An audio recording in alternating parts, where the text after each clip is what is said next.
Hello and welcome to the next episode of Batman Cape Crusader Rewritten. If you missed last time, go watch it. Anyway, enjoy the video. The episode begins in a Gotham City courtroom where Barbara Gordon passionately defends a teenager named Roy Harper. Accused of being coerced into a drug deal, Barbara argues that Roy is merely a child. He should not face adult charges, especially not as a leader of a drug operation. She advocates for probation and a fine instead. Dent argues, boy's a regular delinquent. He's probably gonna get in trouble with this again.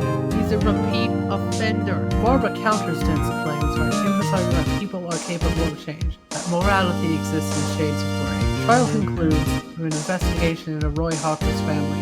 Barbara learns that they have been neglectful in Roy being placed in foster care in the nearby city of Stockton. We cut to outside the courtroom as Barbara has just finished her shift. Her father, James Gordon, telling her about how Roy got off too easily. Barbara argues that Roy is just a kid who made a mistake. The police made a mistake and cut her on the line. James Gordon argues that the police were good people and they just made a mistake. And Barbara responds, so police can make mistakes and people can't? The Commissioner just glares at his daughter and walks her outside. Commissioner Gordon walks with his daughter outside and they are stopped by a man dressed in a blue fedora and a red tie. The man says, "Hey, Gordon, would you like to dance with the devil in the pale moonlight?" Pulls out a gun, ready, aiming for what appears to be Commissioner Gordon. Before he can take the shot, he gets shot in the eye by Officer Corrigan, and Barbara says, "Who the heck was that?" Corrigan says, "Lloyd Lawton." Says, "Barbara, your father is in danger." We cut to the GCPD briefing room with all of the officers and Barbara Gordon. Commissioner Gordon explains to the officers there has been a bounty put on his head. His anger is flaccid because despite their corruption, they do respect Commissioner Gordon as he is a good boss and a family man. Last even suggests going to Crime Alley, beat the explanations out of the people, but Commissioner Gordon shoots the idea down, not wanting to use excessive force if possible. A recruit called Lyle Bolton suggests going to a safe house where Gordon can be protected. Commissioner Gordon refuses, wanting to fight off these assassins in the comfort of his own home. Montoya agrees with Bolton's idea, stating that Gordon's house's neighbors would be put in danger. Corrigan offers himself and a team of 3 other officers, including Montoya, Bolton, and Drake. And Commissioner Gordon accepts this idea. Turns out the Batman has heard this over a police radio interception. It appears that Floyd Lawton will not be the only one who tries to go after the Gordon. He'll likely have to guard them in his own way. He asks Alfred to trace the phone signals, figure out who ordered the hit on the Commissioner. Alfred accepts and gets to work. Cut to outside a train with a bunch of men dressed in gangster attire, and a man putting on a mask with a black and white target pattern. And he says, "Dun, dun, dun," and the scene fades to black. We cut to dusk with the officers getting into their cars. As they start to drive, Montoya sarcastically quips about how Barbara lived an easy life in the suburbs of Gotham, away from all the grime and crime. Barbara takes offense to it, but pretends not to. She is about to say something when suddenly the group is attacked by the hitmen, and a gunfight breaks out on the road. Gangsters try to run the group off the road while they shoot at them. Bolton gets tired of this and pulls out Barbara's handgun out of her purse and shoots one of the drivers, causing the car to crash and explode. Drake, shot in the hand, starts screaming in pain. Corrigan and Montoya start shooting at the thugs, but it is not enough. They pick out a few thugs, but more keep showing up. It seems like they're going to die. Yeah. One of the thugs shoots a car, making the oil start to leak. Cops manage to lose him by shooting their tires and tricking him into driving into the Gotham Sea. We cut back to the road with a group of thugs from the train station and their masked boss, who goes by Onomatopoeia. One of the thugs looks at the crashed car and says, "Those morons, they were only supposed to chase, not engage. Now how are we gonna find them?" Onomatopoeia looks at the oil and says, "Blip, blip, blip." Thug says, "What was that, boss?" Onomatopoeia pulls out his flash, shines it on the oil trail, taking a few steps forward before saying, "Blip, blip, blip." Takes another step forward before pointing towards the oil trail and confidently saying, "Ding, ding, ding, ding." And the thug says, "And we have a winner. Great work, boss." They all get in their cars and follow the oil trail. We find ourselves just outside one of the safe houses with the police barely arriving, having just enough fuel to reach the driveway. Bolton remarks, "This isn't the correct safe house." Montoya retorts, "Do you have any better suggestions?" Beside, Bolton joins with the others inside. Montoya settles on the couch to tend to Drake's injured hand. Meanwhile, Bolton paces anxious, frustrated by the leniency of the system towards criminals and supervillains who threaten Gotham. He even thinks Batman isn't doing enough. Feeling that someone needs to step up and make these thugs pay for their actions. We cut to road once again. This time, the Batman shows up in his Batmobile.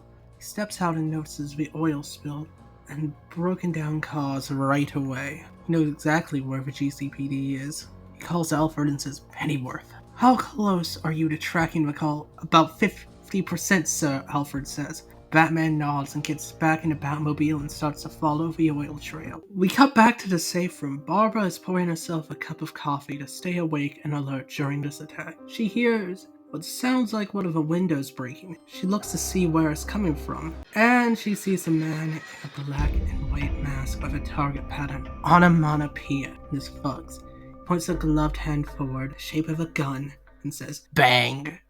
And the thugs start shooting, causing everyone to have to take cover. The group is backed into a corner, and it seems like all hope is lost until suddenly they hear screeching. Smoke bomb goes off, which just confuses the thugs, but not their boss. He expected this, so he goes into the safe house and starts searching for the group to pick them off one by one. The thugs are taken aback and bewildered by the smoke bomb. They had heard stories about the Batman, but dismissed him as mere folklore, thinking that it was just some ramblings of an old fear. Now it appears those tales might hold some truth, which they know will thrill their boss, who relishes in the challenge of facing vigilantes. One of the thugs is tossed into another. They get tied up. The other thugs grabs a gun. Shaky hands start shooting. Batman easily dodges the bullets. Smoke is slowly starting to clear. Pulls out a knife. Take on the Cape Crusader. Spray. Thug senses Batman nearby and swings the knife, but he misses. Batman grabs the thugs by the arm and throws him into a wall. Another thug tries to rush Batman, throws him battering at the thug, and roundhouse kicks the goon to the ground. When the three thugs try to fight Batman together. Cut back to the safe house. The Onomatopoeia sneaking around looking for the Gordons. Gordons are hyped. Barbara tries her hardest not to make a sound. She is not used to this kind of thing. About to be found with Bolton suddenly jumps on top of Onomatopoeia and screams, "Everybody run! I'll make sure this fool is locked up in a cage without a key!" The group runs away while Onomatopoeia is distracted. Commissioner Gordon and Detective Montoya rush upstairs to the bedroom to get a sniping vantage, and Barbara and Corrigan go to the kitchen to stop anyone else from entering. Commissioner Gordon manages to shoot a thug in the shoulder, knocking the goon to the ground, while Montoya is able to do the same. In the kitchen, some thugs are trying to break in. Barbara tries to block the door with a set of golf clubs and her ball. Two manage to get in, which means that she and Corrigan have to fight them off. Barbara manages to jam her heel into the thug's eye and hits him repeatedly with a golf club, while Corrigan wrestles the other thug to the ground. Return to Batman as he confronts the trio of thugs. One of them lunges at him, but Batman deftly avoids a swing. Seizing the thug, slams him hard onto the ground to send him forward. Flying kick, Batman ducks, steps on a wooden plank to deliver a powerful blow to the thug's face, knocking him out cold. The last thug brandishes a switchblade, swinging it wildly in an attempt to stab Batman, but each strike misses its mark. Batman swiftly grabs the thug's wrist, twisting it until the thug screams and drops the knife. Nearby wooden crate. We cut back to the battle between Onomatopoeia and Lyle Bolt. Onomatopoeia tosses Bolton over his shoulder. It says, "BAM!" as Bolton crashes into the dresser. Bolton gets up, tries to throw a punch at Onomatopoeia, which he easily dodges. Onomatopoeia bashes his knee into Bolton's gut. It says, "Bash!" Bolton screams, "I hate losing to a freaking lunatic like you!" and throws a kick, but it also misses its mark. Onomatopoeia pulls out a knife. Bolton's throat says, "Drip, drip." He is about to end Bolton's life. The blade is knocked out of his hand by a battering, and he turns to see that it was the Batman who threw it. He knocks Bolton to the ground and cracks his knuckles. He says, "Crack," and rushes towards the Dark Knight, clearly pumped to fight this vigilante. Onomatopoeia jumps out of the already broken window and dashes towards Batman. Onomatopoeia takes both fists and slams him to Batman's chest while saying, "Smash!" Batman grunts and punches Onomatopoeia. It's not enough to knock the rogue out, but enough to stun him. Batman tries to swing again. Onomatopoeia dodges the attack, saying, "Swish!" and uppercuts Batman, saying, "Crack!" Batman grunts and hits Onomatopoeia in the chest, knocking him to the wall. This weakens Onomatopoeia, but the battle isn't over yet. Onomatopoeia stands up and says, "Bang!" Pulling out a gun and putting his finger on the trigger, starts shooting, saying, "Bang!" repeatedly, and rushing at Batman. Looking him back to dodge the bullet, Batman throws a battering at the gun, knocking it out of Onomatopoeia's hand. Onomatopoeia says, "Clang!" and rushes towards Batman, kicking him in the face, saying, "Crash!" Batman grabs Onomatopoeia by the arm and slams him into the ground. Onomatopoeia gets up and tries to punch Batman again, saying smash, but misses once again. Batman backhands Onomatopoeia in the throat, causing him to choke, making him unable to move. Batman has figured out that Onomatopoeia can't fight or think without being able to say sound effects.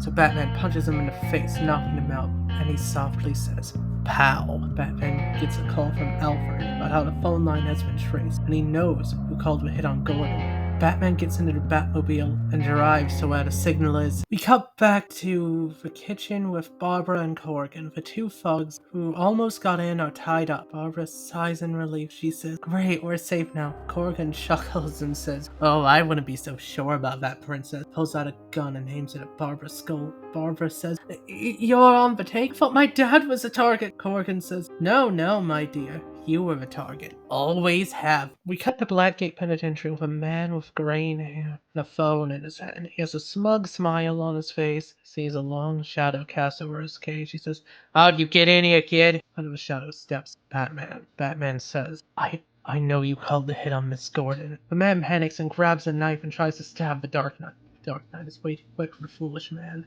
Batman catches the attacker and slams the man against the cage, screaming, "Why did you do it?" The man starts bleeding and coughing, and he screams, "She failed me! I don't deserve to be in the hole with these freaks." Kinda seems like you do, considering you called a hit on her, idiot, Batman says, ties him up, and calls the commissioner to tell him that his daughter is the one in danger, not him. Be upstairs with Commissioner Gordon and Detective Montoya. Hearing this over the phone causes the two of them to rush downstairs to find Bob, and the door to the kitchen's blocked by doors. Corgan monologues, taking a lot of power to break down the swollen wood. Corgan is about to pull the trigger, and suddenly an almost bat-shaped dagger knocks a gun out of his hand. Turns to see you through it. Gets tackled by a lady in a black suit with the big gold bat symbol on the chest. Corgan screams, "Who the heck are you?" The lady's Batwoman, and grabs Corgan by the throat, slamming him against the wall.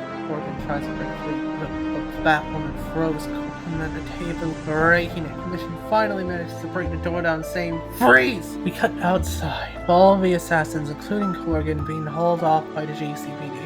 Lyle Bolton feels bitter and betrayed. Barbara Gordon cries as she is told he wouldn't hit on. Turns out her father was right. Some people are just rotten to the core. We get a final shot of Batwoman before episode comes to a close.